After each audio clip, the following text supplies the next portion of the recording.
Meus irmãos, para nossa edificação através da pregação da palavra, vamos abrir as Bíblias em Marcos, capítulo 15, dando assim também continuidade à nossa série de mensagens no Evangelho segundo Marcos. Marcos, capítulo 15, do verso 33 ao verso 47, assim diz a palavra do nosso Deus. Chegada a hora sexta, houve trevas sobre toda a terra até a hora nona. A hora nona, clamou Jesus em alta voz: Eloi, Eloi, lama sabactani, que quer dizer: Deus meu, por que me desamparaste? Alguns dos que ali estavam, ouvindo isto, diziam: Vede, chama por Elias. E um deles correu a embeber uma esponja em vinagre e, pondo-a na ponta de um caniço, deu-lhe de beber, dizendo: Deixai, vejamos se Elias vem tirá-lo. Mas Jesus, dando um grande brado, expirou. E o véu do santuário rasgou-se em duas partes, de alto a baixo. O centurião que estava em frente dele, vendo que assim expirara, disse: Verdadeiramente, este homem era o Filho de Deus. Estavam também ali mulheres, observando de longe, entre elas Maria Madalena, Maria, mãe de Tiago, o menor, e de José, e Salomé, as quais, quando Jesus estava na Galiléia, o acompanhavam e serviam. E além destas, muitas outras que haviam subido com ele para Jerusalém. Ao cair da tarde, por ser o dia da preparação, isto é, a véspera do sábado, vindo José de Arimateia, ilustre membro do Sinédrio, que também esperava o reino de Deus, dirigiu-se resolutamente a Pilatos e pediu o corpo de Jesus.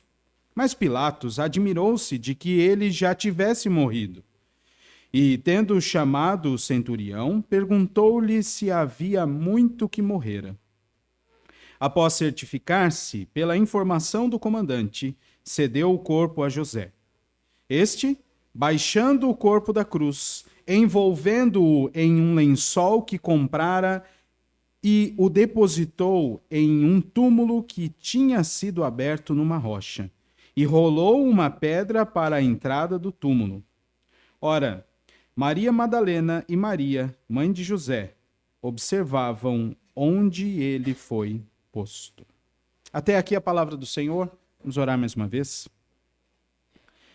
Senhor nosso Deus, te louvamos por estarmos aqui na tua casa. Te louvamos por saber que tu estás entre nós. Te louvamos por saber que o teu Espírito habita o coração do teu povo e que por isso aqueles que pertencem a ti e que foram remidos pelo teu sangue, vertido na cruz de Cristo, sairão daqui desta noite modificados, transformados, edificados. Se há aqui, ó Pai, entre nós, ainda aqueles que estão na dúvida, ou outros tantos que não creem em Jesus Cristo, Senhor, que ao contemplar este texto que nós acabamos de ler, os ouvidos deles se despertem para a realidade da obra de Cristo. Que o coração deles, ó Deus, seja alcançado pelo teu Espírito Santo. E eles também saiam daqui modificados. E a todos nós, ó Deus, teu povo, que pecamos constantemente contra ti, que lendo e aprendendo sobre esse texto, também, ó Deus, tenhamos o nosso coração transformado, quebrantado, por observar esta obra maravilhosa realizada por Cristo. Ajuda-nos neste momento, ó Pai, em nome de Jesus. Amém. Irmãos, nós estamos chegando ao final do Evangelho segundo Marcos. E estas cenas sobre a crucificação, sobre os sofrimentos de Cristo, vem se repetido diante de nós aos domingos subsequentes. E estamos chegando ao final. Na verdade, este é o último domingo no qual falaremos sobre o grande sofrimento de Cristo. Na semana que vem, se Deus assim nos permitir, falaremos sobre a ressurreição do nosso Senhor. Mas ainda assim, não é à toa que o Espírito Santo tem conduzido o nosso coração a ver repetidas vezes estas cenas que compõem a obra de Cristo. Talvez fazia tempo que muitos de nós não olhava detidamente para essas imagens, para estes textos. E certamente tem sido enriquecido por ver quão grande foi a obra que Cristo realizou. Uma obra substitutiva. Na semana passada nós até comentamos, né? Havia um jargão, ou ainda há esse jargão entre os evangélicos. A cruz de Cristo era para ser nossa. Mas nós moramos numa época distante. E ainda que aquela cruz fosse para nós, nós não aguentaríamos. E é muito bom olhar e ver que Cristo foi em nosso lugar. O servo sofredor, para que nós tivéssemos vida na obra dele. Aqui estamos vendo aquilo que o apóstolo Paulo fala de nossa união com Cristo em sua morte, para depois vermos o desfrute que teremos em sua vida. Irmãos, a altivez do coração humano sempre conduz pessoas a pensarem que estão no controle da situação. E além disso, estas pessoas altivas muitas vezes sabem o que estão fazendo e como agir, pelo menos na cabeça delas. Essa mesma inclinação faz com que estas pessoas altivas tenham a iniciativa de ver alguém que não seja e não haja como elas pensam que deveriam agir, como pessoas falhas e inferiores. Por isso a ideia da altivez. Mas o pior de tudo é que este coração altivo faz com que muitas pessoas questionem as ações do próprio Deus. Porque tantas são as vezes que Deus não faz a nossa vontade. E ainda bem que isso é assim. O fato é que o plano perfeito do Senhor, um plano de redenção, ensina algo terrível para um coração orgulhoso. Deus é quem governa todas as coisas. E a sua vontade suprema sempre será executada. Nada foge ao controle do Senhor. Por que eu estou destacando isso? Porque à medida em que a vida de Cristo vai se esvaindo, e ele vai, como nós lemos na liturgia, entregando a sua vida aos poucos. É curioso ver como as ferramentas dos homens também vão ficando reduzidas. Na semana passada nós lemos um texto onde o Senhor Jesus foi extremamente insultado, de várias formas, com várias palavras. Mas quando a obra vai se encerrando, os homens não têm mais o que fazer. Aqueles homens que bateram tanto em Jesus, no texto que nós lemos hoje, só usaram um tipo de artifício. Vamos ver se Elias vem salvar. Acabou.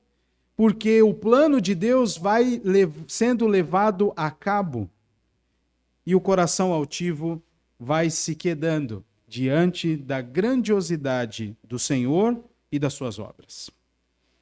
O texto que nós lemos e que vai nos ensinar nesta manhã nos mostra a crucificação de Jesus como sendo a comprovação de que ele era o Filho de Deus e que veio ao mundo para realizar a vontade do Pai, entregando-se em favor do seu povo.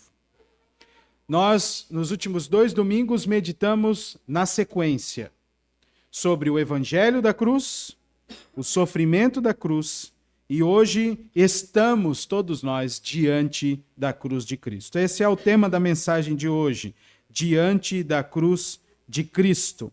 E diante desta cruz nós aprendemos duas coisas. A primeira delas está entre o verso 33 e o verso 39. Aprendemos a fidelidade que Cristo tem ao Pai. Diante da cruz de Cristo, aprendemos com a fidelidade que ele tem ao Pai. E a segunda coisa, do verso 40 ao verso 47, nós aprendemos a honrar Cristo. Aprendemos com sua fidelidade e aprendemos a honrá-lo. Diante da cruz de Cristo, estas duas lições para nós. Vamos à primeira delas? A partir do versículo 33, eu chamo a sua atenção para você observar esta marcação temporal que o Marcos coloca aqui. No verso 33, no verso 34, há ali uma contagem de horas. Nós já vimos isso repetidas vezes, desde a época da Páscoa. A primeira hora do dia, sempre ao alvorecer do dia, por volta das 6 ou 7 da manhã, a ver o momento em que o sol nascia, né? O sol nascia. E aí adiante eram contadas as horas. Chegada a hora sexta, por volta do meio-dia, o Senhor que foi crucificado à terceira hora, por volta das 9 da manhã, chegado ao meio-dia, houve trevas, diz o verso 33, sobre toda a terra. Estas imagens são impactantes, irmãos. Não há muitos relatos históricos que mostram que na Itália houve trevas, que no Brasil houve trevas. O fato é que o texto sagrado nos diz, e nós cremos que é a palavra de Deus, que houve trevas sobre toda a terra. Do meio-dia até as 3 da tarde, que é mais ou menos o cálculo para chegar à hora nona. Vale a pena dizer também que o Senhor Jesus está mais ou menos durante 6 horas preso ali. 6 horas seguidas, preso na cruz, sendo suportado com o peso do seu próprio corpo, ou melhor dizendo, suportando todo o seu peso. Extremamente desidratado e enfraquecido. 6 horas seguidas. Mas era este tempo exato que ele deveria passar por isso. Nem 1 hora a menos e nem a mais. Porque é o próprio Senhor quem vai conduzindo as coisas aqui. Por isso eu iniciei a mensagem de hoje ressaltando o coração altivo, que não permanece diante das obras do Senhor. Observe, nesta hora nona, o Senhor Jesus clama em alta voz: Deus meu, por que me desamparaste? Marcos faz a questão de colocar os dois idiomas aqui para nós. O idioma do Senhor Jesus, ou dos hebreus, que é exatamente o que está aqui, Eloi, Eloi, lama sabachthani. E ele faz a tradução perfeita, porque este finzinho, a última vogal aí, o i, para o idioma dos hebreus, é uma marcação de um pronome, dando a ideia de fato de que o orador aqui está se direcionando a Deus como sendo o Deus dele mesmo. A tradução que João Marcos faz aqui é muito boa, no sentido de dizer: Deus meu, por que me desamparaste? A mesma vogal termina lá a palavra sabachthani, e é a mesma ideia. É um pronome indicando o meu. Por que me desamparaste? Você já deve ter ouvido inúmeras mensagens sobre esta expressão. Principalmente os irmãos que vieram transferidos da primeira igreja de Itajaí. Quantos não foram os cultos de 7 palavras, não é? E todas as vezes que nós ouvimos falar sobre esta expressão, de fato, nós precisamos raciocinar e contemplar o fato de que na cruz o Senhor Jesus Cristo estava sorvendo toda a ira de Deus, por causa dos pecados do povo de Deus.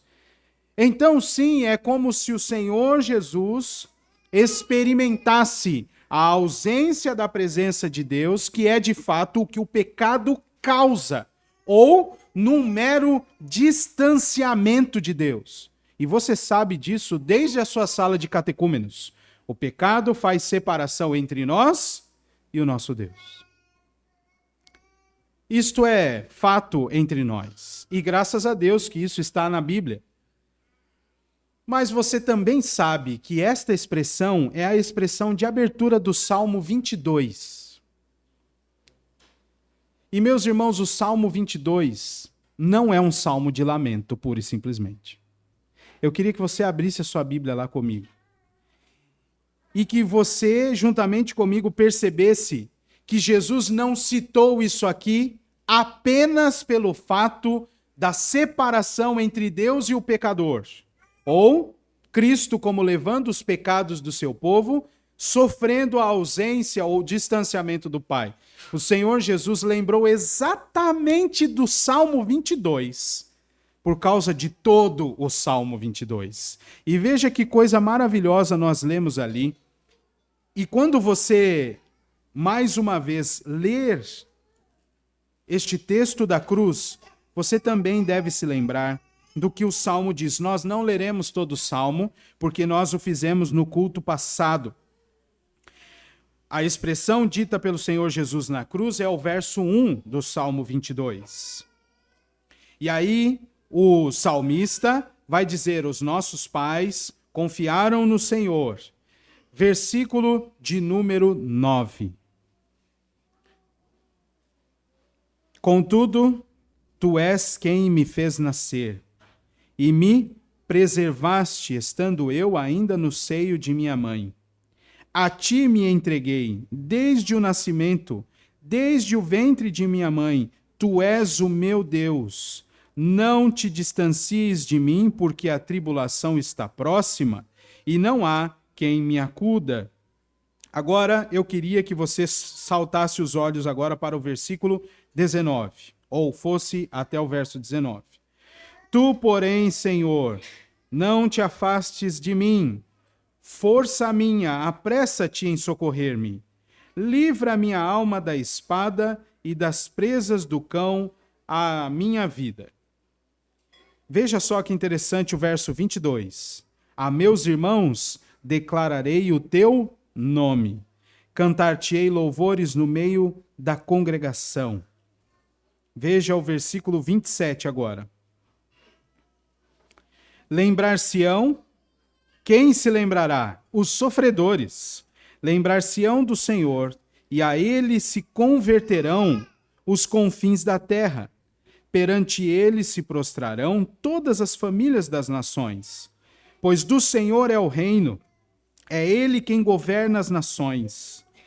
Todos os opulentos da terra hão de comer e adorar, e todos os que descem ao pó se prostrarão diante dele, até que não pode preservar a própria vida. Até aquele que não pode preservar a própria vida.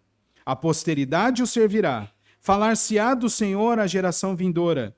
Hão de anunciar a justiça dele ao povo que há de nascer. Contarão que foi ele quem o fez. Volte a sua Bíblia agora para Marcos.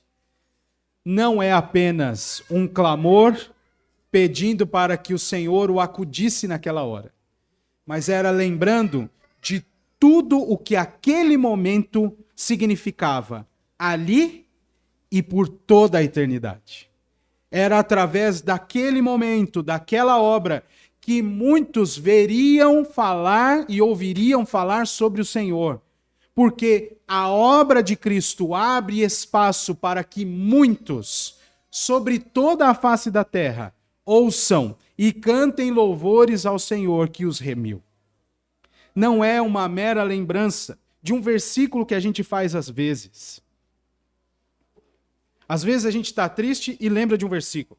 Aliás, a Sociedade Bíblica do Brasil fez esse favor para a gente. Salmos para a alma entristecida. Aí tem lá uma relação. Salmos para o aniversário. Tem lá outra relação. Não é desse tipo de lembrança que a gente tem. Não é esse tipo de lembrança que Jesus tem aqui. É um ato, perdão, a expressão vai soar estranha para alguns, mas é de fato. É um ato profético de Cristo aqui na cruz. Ele não simplesmente lembra destas palavras, mas ele traz consigo o que o Davi tinha dito muito tempo antes. Deus meu, por que me desamparaste? E o texto segue. Cristo é fiel até o fim nesta obra. Quem está ouvindo, diz o versículo 35, que muito provavelmente acha que ele está delirando por sua fraqueza. Ele já está ali há 6 horas. Então, toma a decisão de dar um pouco de vinagre para ele. E aquele miserável que esticou o caniço para dar a esponja, disse, deixai. Vejamos se Elias vem tirá-lo. Mas Jesus, dando um grande brado, expirou. Será mesmo que alguém naquelas condições, depois de ter apanhado tanto e ter ficado por 6 horas expirando ali, com a sua vida se esvaindo, será mesmo que esta pessoa teria condições de bradar alto? Cristo está conduzindo todas as coisas, ainda que pregado à cruz. Por consequência disso, nós temos o registro de algo concreto que acontece. Versículo de número 38. O véu do santuário rasgou-se em 2 partes, de alto a baixo. Algo interessante acontece aqui. Você sabe, você já estudou isso muitas vezes. O véu fazia separação entre o santo lugar e o santo dos santos, onde estava a arca da aliança. E somente o sumo sacerdote poderia entrar do véu para dentro. E esta ilustração que o próprio Deus dá àquele povo é para mostrar, meus irmãos, que não há mais nenhum tipo de barreiras no relacionamento do Senhor com o seu povo. Porque todos os outros sacrifícios, como nós lemos na liturgia, perdem o seu efeito, pelo fato de que o sacrifício de Cristo é suficiente. Nenhum outro sacerdote apresentou ao Senhor uma oferta agradável, porque ele mesmo tinha as suas dificuldades, os seus pecados. E assim, o Senhor é aceito como o único e eficaz sacerdote. Nenhuma outra oferta poderia fazer o que alguém entregar-se e alguém considerado digno diante do Senhor. Nós temos pelo menos 2 registros nos evangelhos de uma voz vinda do Pai, dizendo sobre Cristo, este é meu filho em quem eu me comprazo. Cristo é o sumo sacerdote, Cristo é a oferta perfeita. Agora não precisa mais de que alguém entre ali e jogue sangue na tampa do propiciatório. O próprio sangue de Cristo é eficaz para fazer isso. O véu não tem mais a sua utilidade. E em algum momento, alguém dirá, e no texto que nós lemos hoje, foi mostrado a ilustração do véu sendo a própria carne de Cristo rasgada naquele lugar. Mas este rasgar de véu é algo interessante. Depois você pode ler na sua Bíblia em casa, Êxodo capítulo 21, do verso 31 ao verso 33. Era um véu bem construído. Não era uma ação simples de se fazer. Aliás, todo pano bom é difícil de rasgar. Pense neste, depois quando você ler na sua casa. Mas neste momento, 3 frases foram ditas aqui. A primeira delas, a do Senhor Jesus. E a segunda foi dita pelo centurião, versículo de número 39. Depois que o Senhor Jesus entregou a sua vida, o véu do templo se rasgou e o centurião olhou para aquilo e disse: verdadeiramente, este homem era filho de Deus. O Senhor Jesus ficou sem falar durante muito tempo. Em Marcos, nós só temos o registro de uma frase de Jesus, quando ele falou para Pilatos: tu o diz. E depois Jesus fala aqui: como ovelha muda perante os seus tosqueadores, ele se entregou, para ser a oferta agradável a Deus. Alguém normal não faria isso. Não reagiria desta forma. Não teria força para bradar alto na cruz, depois de tanto tempo de sofrimento. Cristo foi fiel até a morte e morte de cruz, diz o apóstolo Paulo em Filipenses capítulo 2. Então, meus irmãos, diante da cruz nós aprendemos com a fidelidade de Cristo ao Pai. Mas nós também aprendemos a honrá-lo. A partir do versículo de número 40, nós vemos o seguinte: depois que toda aquela cena termina, Jesus está morto, algumas pessoas o seguiam, desde a Galileia. Há muito tempo, servos e seguidores fiéis do Senhor, caminhando com o Senhor, não o abandonaram nem no momento da cruz. Não o abandonaram. São elas Maria Madalena, Maria, mãe de Tiago e de José, Salomé e tantas outras pessoas, diz o verso 41, que haviam subido com ele para Jerusalém. Eles estão ali, diante da cruz, sem saber o que fazer. Mas eles estão ali, honrando o seu mestre.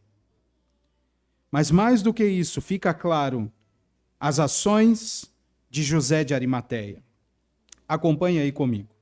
José, vindo de Arimateia, ou José de Arimateia, era um homem ilustre do Sinédrio. Ele está acompanhando todas as coisas que estão acontecendo. Lucas registra no capítulo 23, depois você pode ler em casa, que este homem era membro do Sinédrio, homem bom e justo, abre parênteses, que não tinha concordado com o desígnio e a ação dos outros do Sinédrio. Ele era de Arimateia, cidade dos judeus. E assim como Marcos, como a gente está lendo aí, Lucas também diz, este homem esperava o reino de Deus. Era um crente verdadeiro, que estava esperando o Messias e que viu alguma coisa diferente nas obras de Cristo Jesus. Então ele sai rapidamente ou resolutamente, diz o versículo 43, vai a Pilatos e pede o corpo de Cristo. Eu fico imaginando como eu reagiria diante daquela cena. Talvez eu veria alguns dos meus irmãos tomarem essa atitude e falar assim comigo mesmo, é verdade, né? Acho que era isso mesmo para fazer. Ou talvez eu seria essa pessoa, não sei. Mas esta atitude é uma atitude de honra a Cristo. Vocês já ouviram o pastor Heber Carlos de Campos, o pai, dizer que em um momento de velório, nós precisamos honrar o corpo, porque ele é parte da pessoa que se foi. Nós temos o costume de olhar apenas para aquela cena dizendo que o espírito foi, então a pessoa já foi. E o corpo a gente deixa ali. Em alguns lugares, sem explicação, a igreja é trancada, o corpo fica sozinho e a família vai embora para casa. Depois volta no dia seguinte. Mas Jesus também está ali. E é a parte material de Cristo, a sua humanidade em 100% está pregada naquela cruz. E aquela cena que nenhum de nós tem imagem na cabeça, porque a gente está muito distante daquele tempo. Aquela é a imagem final do que o pecado causa. Morte. E antes da morte, grande sofrimento. Até chegar ao ponto de tirar pedaços da pessoa. Ali está o Senhor Jesus. E aquele homem que esperava o reino de Deus, que acreditava nas obras de Cristo, decidiu honrar Cristo.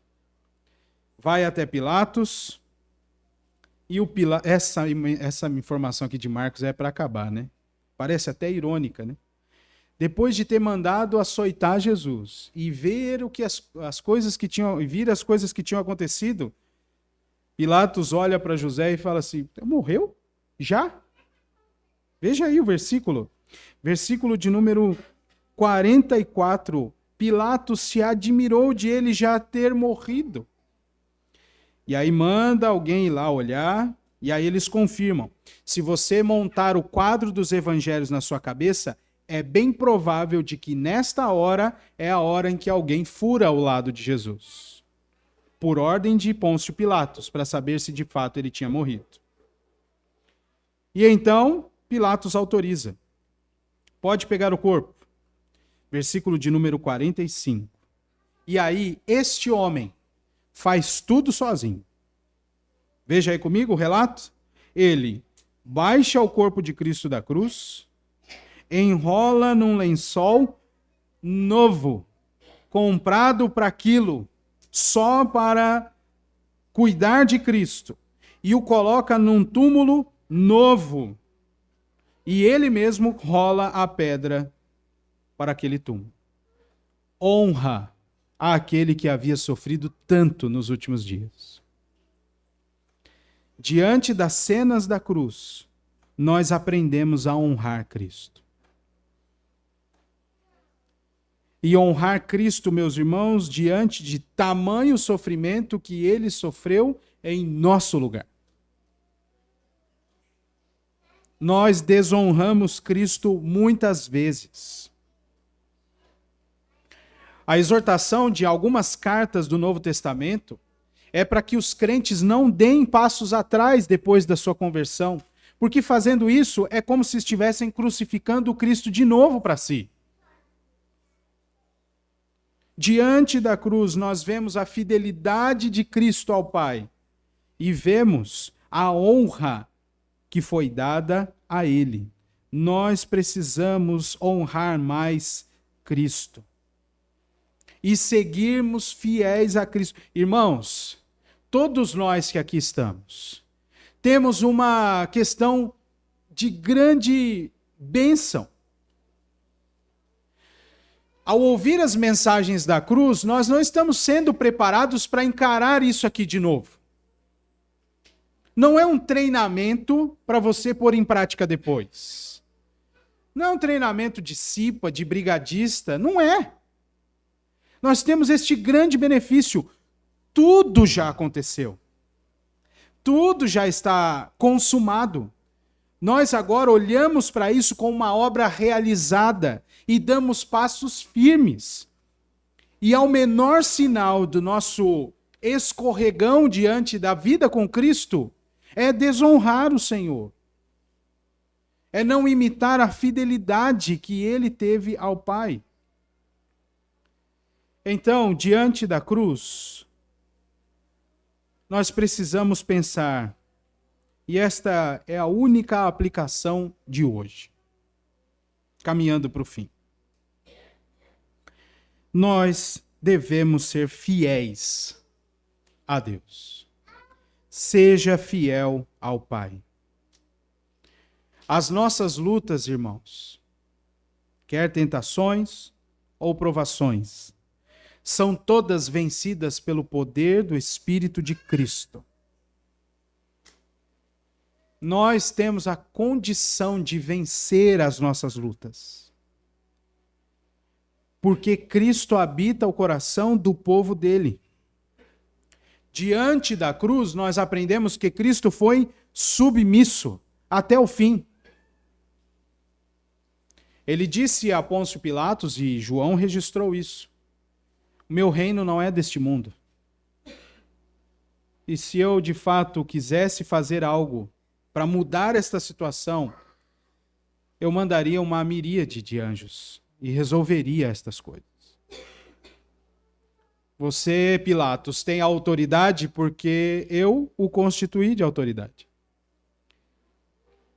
Mas Jesus tinha que entregar a sua vida, para que, ao reavê-la no terceiro dia, toda a obra de Satanás fosse destruída.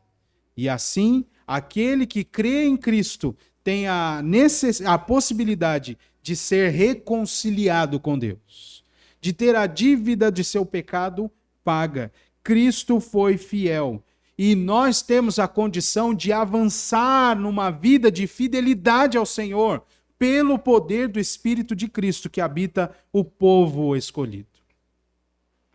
Diante da cruz, nós aprendemos que Cristo foi fiel, para que assim também nós sejamos fiéis e estejamos sempre unidos ao Pai por intermédio dele. E esta nossa vida de busca por fidelidade ao Senhor, ainda que em meio às lutas, redundará em honra a obra de Cristo por nós. Nós precisamos considerar que a nossa vida precisa ir em direção à obra de Cristo. Estou colocando desta maneira, irmãos, porque nós temos muitos pecados, muitas dificuldades em algumas áreas de nos manter sólidos. Mas ainda assim, o Espírito de Cristo nos renova diariamente, apontando o pecado que cometemos, nos impulsionando a confessá-lo e consolando o nosso coração com a bendita realidade de que em Cristo todos os nossos pecados são perdoados. E isso só é possível porque Cristo foi àquela cruz e ficou ali até o último segundo, sendo fiel, submisso, ensinando-nos o que fazer. E assim, a nossa vida precisa ser vivida em honra a toda esta obra. Diante disto, sejamos fiéis a Deus. Nós temos muitas coisas para melhorar, irmãos, muitas coisas. E algumas áreas são preciosas demais para nós, e nós não conseguimos abrir mão delas. E é aí que nós precisamos encarar a luta de maneira ainda mais aguerrida. Não faça por você. Não faça pelo seu cônjuge. Não faça porque você tem um nome a zelar diante dos homens. Lute contra o seu pecado em honra a Cristo. Honre o Senhor Jesus. Reconhecer que nós somos pecadores é honrar Cristo. Confessar os nossos pecados é honrar Cristo. Esmurrar o nosso próprio corpo, como diz o apóstolo Paulo, é honrar Cristo. E tantas outras coisas que nós devemos fazer em direção às ordenanças do Senhor, trará honra a Cristo. O contrário também é verdadeiro. Toda a nossa omissão, toda a nossa negligência, é não levar em conta o sofrimento de Cristo na cruz, para que nós pudéssemos ter vida. Sejamos fiéis ao Senhor, Porque diante da cruz nós aprendemos a ser fiéis ao Pai e a honrar o Senhor Jesus Cristo. Vamos encerrar lendo Colossenses capítulo 2. Colossenses 2, do 8 ao 15. Nós lemos este verdadeiro hino escrito pelo apóstolo Paulo. Cuidado que ninguém vos venha enredar com sua filosofia e vãs sutilezas, conforme a tradição dos homens, conforme os rudimentos do mundo e não segundo Cristo. Porquanto nele habita corporalmente toda a plenitude da divindade. Também nele estáis aperfeiçoados. Ele é o cabeça de todo principado e potestade. Nele também fostes circuncidados, não por intermédio de mãos, mas no despojamento do corpo da carne, que é a circuncisão de Cristo, tendo sido sepultados juntamente com ele no batismo, no qual igualmente fostes ressuscitados, mediante a fé no poder de Deus, que o ressuscitou dentre os mortos.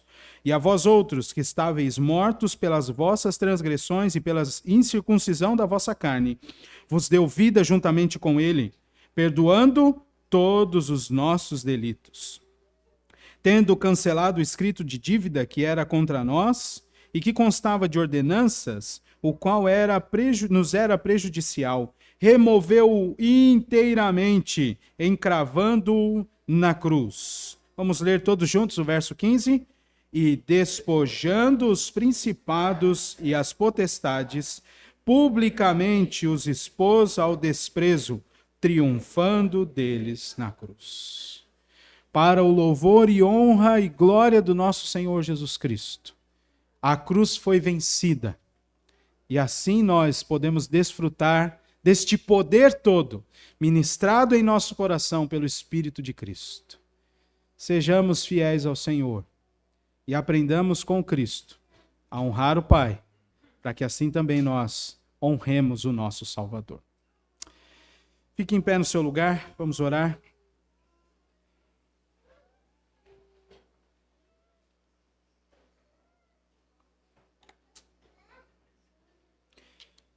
Deus eterno, nós te pedimos graça e misericórdia.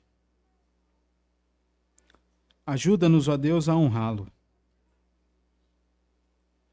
Te louvamos porque somos participantes de uma obra que já está concluída. E assim, ó Deus, nós desfrutamos destas bênçãos maravilhosas. Obrigado por nos dar este entendimento, as ferramentas necessárias e o teu poder para que possamos honrar o nosso Senhor e Salvador Jesus Cristo. Guarda-nos pelo teu poder e fortalece, ó Deus, a nossa alma para o louvor da tua glória. Em nome de Jesus Cristo. Amém.